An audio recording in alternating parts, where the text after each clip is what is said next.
let's talk about today's top story, and it is a revolt in Europe. I mean, it's going to become a revolt in the United States if the mainstream media will actually cover the story. Something huge happened this week, and the Western governments better start paying attention to the people because people are pissed.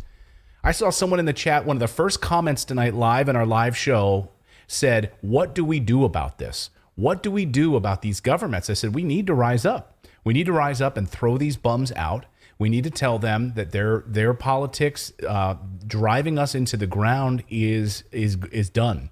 And we need to elect new leaders. That's what we need to do. We need to take it to the streets like they just did in Prague this weekend. Now, this is not getting any coverage in the mainstream media, very little. 70,000 people poured into the streets of Prague this weekend to demand a new government.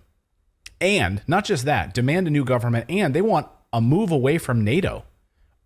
We don't want to be in NATO. We don't want to have anything to do with NATO and the European Union. They're sick of these woke politicians. They're sick of these policies that are driving them into a cold, dark winter.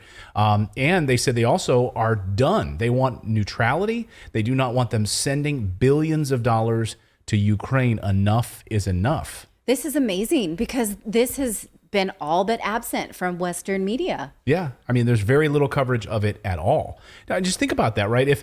Seriously, if 70,000 people just marched on Washington, right? There would be coverage of that. You would think. Maybe not, though. Heck, when you had that trucker convoy. Unless it was also anti-NATO, there would not. When you had that trucker convoy that rolled into Washington, D.C., yes, there was like zero coverage of it, right? The same stuff that was happening, of course, in Canada started happening in the United States. Yeah. No coverage. It got very, very little coverage. Anyway, so 70,000 people poured into the streets of Prague and demand a new government, demand a removal from NATO, demand them to stop sending billions to Ukraine. And the Prime Minister... Peter Fiala called them extremists, called the protesters pro-Russian forces. And I mean, so these people you're seeing in this video here, I mean, these are pro-Russian forces. These are extremists that you're seeing in this video. I mean, are these really the types of people that look fairly peaceful to me? I don't see any violent protests. I don't see. And so what's amazing is that they labeled them, Reuters labeled them far right wingers. Okay. When we know that there were left wingers and there were right wingers, and they came together in protest. It wasn't just right wingers, and it wasn't, and they're not. What are they? Pro-Putin apologists? That's what the Prime Minister. That's so interesting, right? That people that are called extremist on either side, though, are pro-peace, are anti. Like, you can be extreme of any kind of politics when mostly the common ground is not killing people. Yeah. I mean, it's amazing that you get labeled that way. We saw this with Justin Trudeau, labeling these people racist, right? Yes. The people the trucker convoy in Canada, they were racist, and he called them terrorists. He called them the N-word with an A-Z-I in it. He called them that too. He called them racist. He called them terrorists. And then we saw the same thing last week from President Biden in Philadelphia, giving that crazy speech, talking about basically extremists. 70 million Republicans are extremists. Mm-hmm. People who voted for Trump. This is the type of rhetoric that this Prime Minister of the Czech Republic wants to take on. So it wasn't just in the Czech Republic. Then it started spreading to Germany. This happened in Cologne. This was this weekend. I mean, and look at this. Just look at the tunnel here and the thousands of people pouring through the tunnels, saying the same thing. They demand the lifting of sanctions against Russia and neutrality in the conflict in Ukraine. And they're demanding, right, something that we thought was kind of a given, that your politicians look out for your own country, right, in a way that does not harm the weakest first, right? So there's one thing like Trump saying America first, right, tended to be divisive on some level, right? Some people thought, well, saying America first is ethnocentric. But really, this is what everybody wants is look out for the interests of the government in which we pay our taxes, right? Look out for the interests of the people who live here. Right, the people. Right? I don't give a shit about the government's interests. It doesn't, no, the interests of, well, whoever lives within the boundaries and pays taxes and obeys these laws, right? Then you should be taking, this is our social contract. You offer us protection. But it's not, though. This is, in our minds it is, and on this show, if you guys are watching this show, I think you probably think that too. right? That Right. sovereign, like, okay, I get the idea of sovereignty. You have a government, and then that government should care for its people. The same we saw in Serbia when President Vučić, of course, signed an agreement with Vladimir Putin for gas, right? Coming Right. through the fall, right? So this is a violation of the social contract. What do we say? We pay taxes. We obey the laws you set forth in order to live here. What do you do in exchange? You offer us safety. You look out for our interest, right? We do not pay you taxes for you to look out for Ukraine's interest, Right. or the United States' interest, or any other interest outside of this borderland, so that we can have a country. Otherwise, we should not have a country. You, powerful collective. They don't want a country. That's my point. Is Right. the World Economic Forum, by the way, the World Health Organization, admitting today where they get their money, and so they're like they get 25% from just governments, and the 75% of the other money they get are from like people like Bill Gates, decentralized. They do not want a government. Unelected influencers Who are going to tell the Czech Republic that they need to spend billions of dollars in Ukraine. They need to, I mean, the list is endless on what they have to do and what they're supposed to be doing, because they need to be supporting, I know, these woke politics and what's happening with, we're going to shut down nuclear reactors. You're going to all get solar panels. When that plan is a total I mean, farce. It would be fine if politicians then just wouldn't put on the ruse of protecting their people, right? So then they should just go off and join Bill Gates. I was going to say Bill Clinton, but They're all he's the in that same. cabal too, right? Oh, yeah. They should join the Bills and then raise money privately, The and Bilderbergs. then be able to then go and give whatever you want to Ukraine, right? But while you're under the guise of running a government, you need to protect the people who live there and are taxpayers. Or start your own Well, and Epstein speaking Island. of bills, Go I ahead. was going to say, speaking of bills, like in Italy, they're actually burning their utility bills. Like they're like, we're not paying them. And they'd never do that here in the States because we'd probably be arrested. But, I hope more places might. do stuff like that. Like they just, they don't pay the bill, or they protest somehow. Well, it was happening in the UK too, right? There were tens of thousands. I mean, over 1 million people saying we're gonna like not pay our electric bill, right? And so it was called like Freeze UK. I forget the hashtag or whatever. I know Russell Brand featured it on a show the other day. It was like 1.2 million or someone said, hey, we're not going to pay our electric bills. I mean, and then no, we're not going to pay our taxes. We're not going to pay our taxes. So we're going to talk about the UK in a moment, because Liz Truss has an energy plan for the UK, and she's the new Prime Minister this afternoon, shaking hands with the Queen up in Balmoral. Balmoral up in Scotland. I think the it's Queen's home. Balmoral, but Balmoral. sure. Let any Brits in the chat let us know how we say it. But anyway, Europe and the United States are in a free fall. They are heading into an economic catastrophe of their own making. This is their own choice to do this. And renowned economist Nouriel Roubini, who predicted the 2008 economic financial crisis, he's out with a new prediction today. And it's about the United States, and that all of us should pay attention to this. It's not good. What he's seeing now is a historic crash in the United States. And he squarely points the blame at the Federal Reserve and these politics at the central bank. So here's what Nouriel Roubini had to say. You have the worst of the 1970s in terms of supply shocks, he says. You have the worst of the global financial crisis because of too much debt. And that combination is dangerous, he said. If you're behind the curve, eventually the recession is going to be more severe. The loss of jobs and income and wages is going to be more severe. And he points out that the Federal Reserve might have to double interest rates to 5% in order to curb inflation. But here's the rub. Here's the catch-22, because he says any increase like that would destroy the economic growth and cause a massive amount of layoffs. But as we've talked about on this show, employers have already said that they are going to have massive layoffs. And they've begun. Yeah, right. after the new year. Well, some of them have already begun, like Snap, and what was the other big company? Bed Bath & Beyond. Bed Bath & Beyond, and there was even another one too. That I think Amazon Ford. now is closing warehouses that they opened thinking Wow. the boom of the pandemic would continue. And now they're like, oh, actually people aren't buying so many, whatever the hell you guys were buying. I don't know. What was Toilet it paper. you were buying, Clayton? Oh no, Clayton is always buying strange things on Amazon too. Yeah. But that has curbed. Yes. No, I You don't even know do that. there's a recession. Wow. when I there's- just bought a straw with a filter, so I don't have to use coffee things. I can just put my coffee in my cup and drink it through a filtered straw. So you're not going to be able to get that kind of shit anymore. Like the Wait. warehouses are. What? Yeah, wait a minute. Wait, I heard part of that, and I was like, wait a minute. I'm just gonna. skip you're You can over just that. throw tea leaves in a cup now, stir it up, and then drink it through the straw, and the straw filters out the So you don't have to use a tea ball.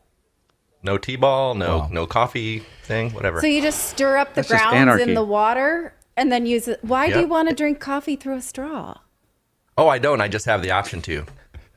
This is like peanut butter and jelly in one jar. I know. These we are so la- strange are we- purchases. Who are these people? I'll send you a link, Who- Natalie. You would love it, Okay. actually. Are we so lazy that we can't have two separate jars? Let me One show for you what peanut we butter, one in for- our house. We've been debating the merits of a strap on your water bottle Oh my God. lately. This is my new Amazon purchase. This is the So kind I'll of put shit- it on, and I'm like doing the laundry while holding my water bottle. And Clayton's like, "What are you doing?" I was like, "Look, I don't need the. I'm holding a laundry basket, and I got my water with me." So okay, these are the. kind of We've shit gone that- far afield, This but is these why- are Amazon purchases. This is that- why we're in collapse, folks. Right here. You're witnessing the collapse right before your freaking What eyes. would happen if I couldn't do that? Order weird things Natalie, that bring you me and I- joy. We need to collaborate so we can do like this to Clayton, like we're attacking him on this. Okay, Philip, ring in on the water bottle strap. no. Is it cool or is it not? Well, cool? I would. I mean, it's totally cool. I was gonna say like it's a poor segue, I know, because it's like getting back into seriousness. But actually, the major part of the Amazon shutdowns is supply chain issues because they can't get specific warehouse beams that they need to actually build the structures. So a lot of the plant or the Building? warehouses that they were planning on building aren't getting built because they don't have the materials they need to actually do it. But then there are also, like the other problems they have with the fact that they've already fired everybody and now they can't rehire anybody by Yeah. their own practice, so they're running out of eligible employees. But sorry, that was Wow. just my. No. Thank you for I that kind of keep up on the context. Amazon stuff. Yeah. Well, I mean, so again, he points out this catch-22, right? So that we would destroy economic growth at the same time and cause massive layoffs if we increase inflation like that, and that's what's going to happen. But don't worry, President Biden gave a speech last night, and he is all over this inflation problem, and he identified the real cause of inflation in the United States. Watch. By the way, the reason why last year inflation was so high, the biggest reason? Cost of automobiles. You know why they cost so much? They didn't have the computer chips to make the automobiles. What the hell is he talking about? Okay, Doesn't that mean that they wouldn't even have been produced, so they wouldn't have cost anything because there weren't any?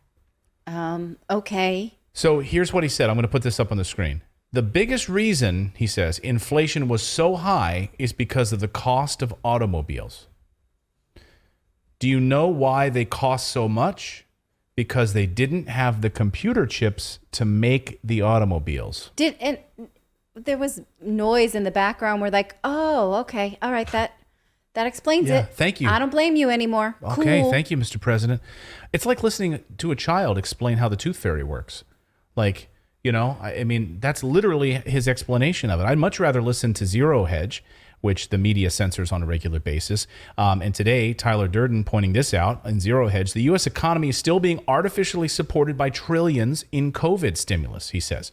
Last week, Biden announced $1 billion in federal grants. And he says the issue of COVID remains a key problem for the U.S. economy for multiple reasons. First and foremost, the COVID stimulus package has sent our stagflationary crisis into overdrive. He said in 2020, over $6 trillion of stimulus money was created from thin air by the Federal Reserve and injected directly into the U.S. economy by Donald Trump and continued by Joe Biden through COVID relief checks, PPP loans, bailouts for numerous corporations. And again, Biden instituted the American Rescue Plan, added another $1.9 trillion to the pile. That's $8 trillion in helicopter money dropped on top of the U.S. economy. And that's exactly right. So what's going to happen is now that all of these companies don't have the stimulus money, weren't forced into hiring, they're going to have massive layoffs, and we are for a tailspin. That's just on the United States side. That's just on the United States side. Now to gas prices, where we've been predicting on this show that the OPEC Plus, the oil-producing countries, and the oil consortium that's producing, and the plus stands for Russia, they've partnered up, and we told you last week, get ready for OPEC to cut oil production by 300,000 barrels per day. Well, now that other shoe has dropped. The first shoe has dropped. Not the other shoe. The first shoe has dropped. OPEC Plus today, slashing oil production by 100 barrels per day as prices fall. 100,000 100,000 barrels. Yeah. What did I say? 100? Now, you may said 100, recall that President Biden went to Saudi Arabia recently to get OPEC to open up more oil because of the gas shortage and gas price hike. This is the opposite of that. So that trip where he said he really was going to be hard on Saudi Arabia and turn them into what did he say, a pariah? Right. Right? Well, that's not what he said only on the did campaign he trail. not get that and not behave that way, right?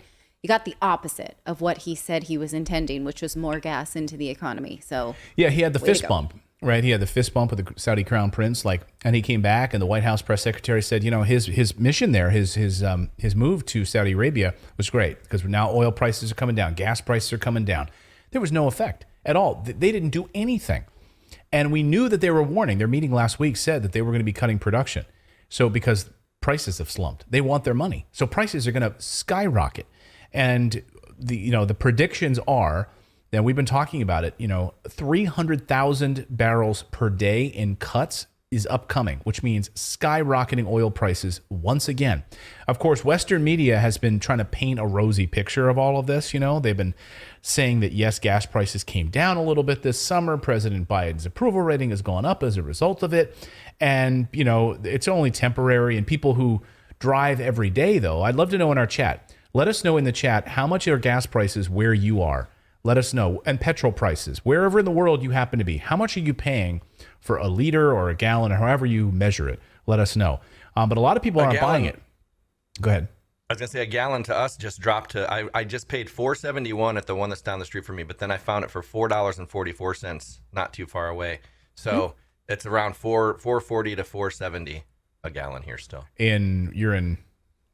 I'm in Washington State. Washington State, United States. Here's a news report out of Texas last night. Listen to this lady out of Texas.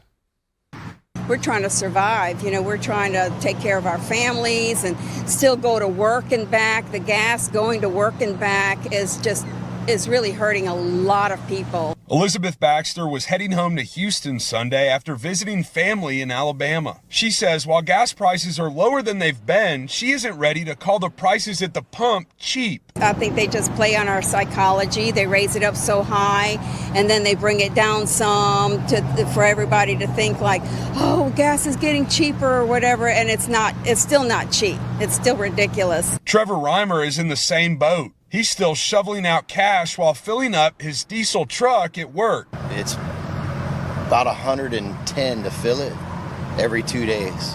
Oh, my goodness. That's still around $5 a gallon. Reimer and his wife, Kristen, had to adjust their travel plans to Disney World this summer due to the high prices. We were considering driving to Florida, but we didn't because the gas prices were so high. was So we just cheaper to flew. fly. Yeah, it was cheaper to fly. Cheaper to fly. Wow. So, yeah, gas prices have come down a little bit. You can see that there, but, just a little. But they're about to skyrocket again. So then in Europe, let's go to Europe now. Things have gotten so bad that people can't pay their energy bills. And a popular British morning show, how many people here watch this morning show in Britain? It's called This Morning on ITV. Here it is. You might know the show. Because gas prices and energy prices and paying your bills has gotten so bad in the United Kingdom that they're now spinning a wheel on their television show to give away, to pay their energy bills for their viewers. Watch this crazy shit. Okay, here we go. So we'll pay your energy bills, got £1,000 as well. So this is energy bills, I think, for 4 months if it stops on that. Nice. So how are your energy bills? Are you a bit worried about it all? Major. Yeah. So this is a caller that's called into the show. Okay, this is a guy that's like, they're just taking like at random, kind of like how Regis and Kelly used to do this kind of stuff. Like who's calling in today? Can we pay your energy bills? Oh, no. Okay. I've got one of these prepayment meters and it's absolutely murder. Oh, God. Right, well, let's hope it lands on one of those then. Whatever, you're going to win some money, so Here we don't go. worry. Give it a spin. One Let's see way if or this. t'other. Here we go. Let's see if this round it goes. poor Where it bloke. stops, nobody knows. £1,000 or energy bill. £1,000 or energy bill. This is It is going to dystopian, isn't it? be Are we going to be able to pay this guy's energy bills? your energy bill. Oh, my God, thank you. We're paying your energy bill for 4 months. That Oh, is crazy that fantastic. it's on like a Honey, week. No worries. Go turn the what a TV relief. and Thank everything you back very much. on. Listen, well done you. That's brilliant. Well done, you. That's brilliant. It's like, Now I don't the want a kids can car. watch the TV I don't want a again, and we can- vacation. Great, we're gonna. See, I want to reframe this. I want like the Biden speech lights, like the red with the dark blacks and stuff like that. And I don't remember what the guy's name was, but we'll just say, common British name, Dale.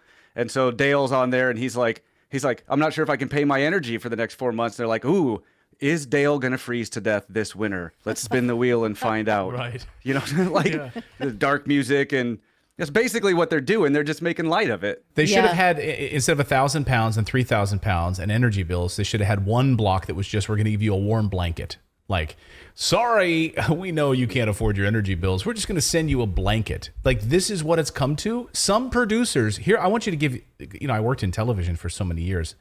There were producers in a meeting the day before or the week before, because energy prices have gotten so bad. Hey, we've got an idea in our morning meeting. How about on tomorrow's show, we get a wheel and we have some people call into the show and get some poor saps that we can, send them and pay their energy. Like, someone thought of this idea, thought it was a good idea. Yeah. I mean, I don't mind helping people, but it's like exploitation of people. Like, that's what it is. Like, you're really Right. helping one Well, and person. also think what his neighbors are going to think. Like, hey, I was just on TV and got my energy bills paid, and those people are still suffering right next door. It's like, Yeah. They're like, can we plug in a space heater and run it across the exactly. street? Yeah, They're like, he's got, oh, well, extension cords out of his they're like, house. oh, I'm sorry. not paying for it. I was at work while you were at home watching This Morning on ITV. So you got to sit at home and watch your television and your morning show. I mean, anyway, I don't want to go down a rabbit hole, but so Liz Truss. This reminds me of like, Go ahead. sorry, just real quick. This reminds me of you'll see it all the time. Like, they'll do these feel good stories. Like, an 8-year-old sold like homemade bracelets to pay off the student lunch debt of all of his Right. classmates. And people are like, oh, that's so great. And I'm like, what in the hell is an 8-year-old having to do labor to pay for student their lunches? Like, that is not a Exactly. feel good story. That is as dystopian as it gets. Well, it's like Right. it's like the woman that got up and told George W. Bush that she has to work 3 jobs, and George W. Bush says, "See, that's America, like truly American right there. Yeah. That you have to work 3 jobs just to get by."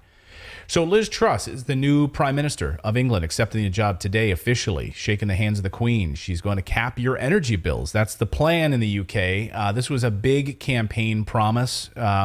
Truss, who refused to spell out her energy plans on the campaign trail to succeed, now plans to cap energy bills at a cost to taxpayers of as much as £100 billion.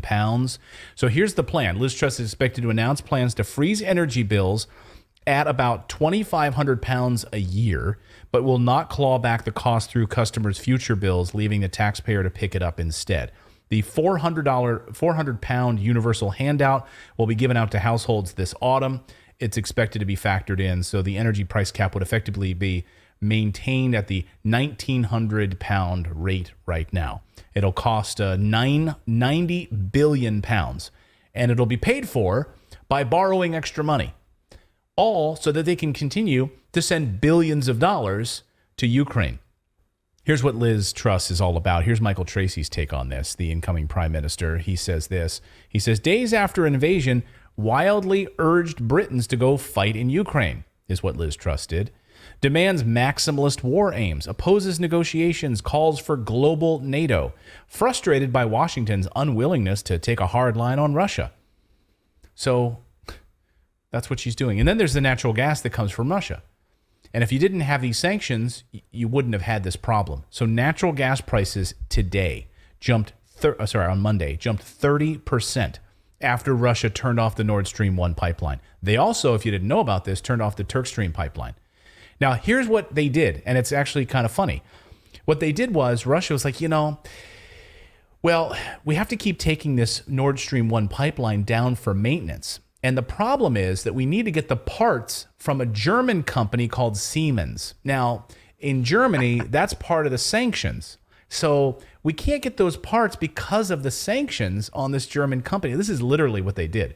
They're like, so unless we can't keep doing this maintenance dance on the Nord Stream 1 pipeline and getting these parts from Germany. So until you end the sanctions, we're just going to keep the pipeline turned off. Okay. And they, by the way, they said, hey, we're also shutting down the Turk Stream pipeline as well. So again, this is what happened. The gas is going to remain shut indefinitely after they have these technical issues, and they're like, we're just not going to get these parts from. Now, how is Germany spinning that? Well, they're calling it sort of, eco-terrorism. They're saying, look, you're messing with us, right? We have a contract. You have to uphold your end of the deal because we have people here who depend on it. And Russia is saying, these are your choices, not ours. Yeah, right? I mean, we saw this German Siemens dance when it went, when they took the turbine, whatever they sent it to Canada, right? And then of course Zelensky was like, hey, don't let this turbine come back to Germany, and there was like this carve out for this turbine.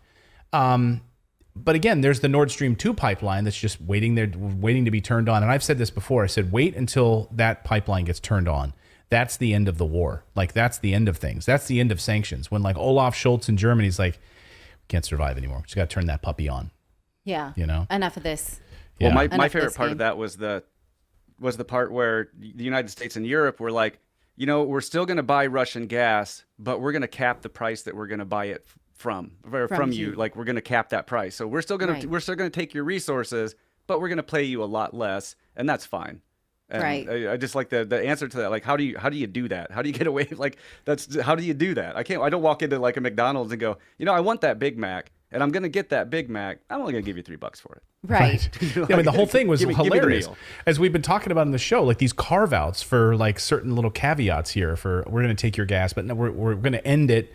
Not yet, but we still want it, and it's ridiculous. It's been ridiculous since the beginning of this war and since the beginning of the invasion. So, and meanwhile, while we figure out this more sustainable form of energy, just let's fight over what is the best way that we can still maintain a hegemony of government and power, right? So we don't really want energy that people can access themselves. So let us think hard about how we keep the power while we also like muck up the power we've got. All of this to say, as an economist just said this morning, that it's going to be a brutal winter for Europe, and prices are going to be massively, massively expensive. Listen. Is going to create a very, very significant rise in energy prices. We have to remember that there's no cheaper alternative in the European Union than Russian gas. So any other alternative, even if there is not shutdown of complete availability of gas for the winter, is going to be massively more expensive. Yeah. And then you have Turkey's President Erdogan. Let me ask you really quick. Go ahead. Really quick. Are they allowed in the UK to shut off people's utilities if they don't pay? Like they can here? I don't know. And can they? I mean, I know in the United States, there are now state laws that forbid doing that. So I don't know at a federal level what they can do in the UK. If any of our British viewers in the chat, let us know. And let us know, David, if you flag them here. I'm just curious because if that is the case, then not paying the bills would be a great protest because they know that they won't lose their power. Yeah. Or their heat. And they're going to, and again, they're going to cap it now. So they're basically saying that our policies haven't worked. We're going to cap energy prices at this amount, and then we're going to borrow the rest. We're going to borrow it from pension plans. We're going to borrow it from government bonds, and that's how we're going to pay for this, which then, of course, is also then bought. All that debt is then bought by, like you're in debt to China. And so it's like this ridiculous dance that you're doing in all of this. So anyway, just want to wrap this up by saying Turkey's president at the end of the day Erdogan said, you know what? You guys are all to blame for this. You guys are all to blame for this gas crisis. And he's not wrong about that. So that's kind of a wrap up of where we are with this economic free fall right now. It could be an amazing turn of events when you see this sort of Baltic region now, which will succeed because it is not going to get involved in this. Yeah, right? Turkey says we're fine. Like we've got gas. Serbia, right? Belarus. So we'll see how they do. Like, it's interesting to see how this happens when you don't play politics with people's lives. Yeah. Go out and buy a new tea kettle, as Boris Johnson liked to say.